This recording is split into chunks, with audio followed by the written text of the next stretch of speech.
சாப்பாடு மீந்துடுச்சா, புளி உப்பு தண்ணி போட்டு நல்லா கரைச்சி சாப்பாட்டில் கலந்துக்கோங்க.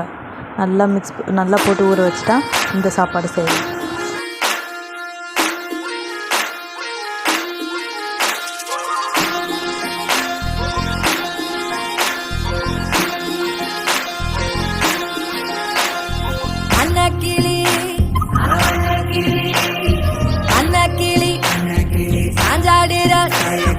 அந்த நட மின்னாலிட முன்ன வந்தாளே புது வெக்கம்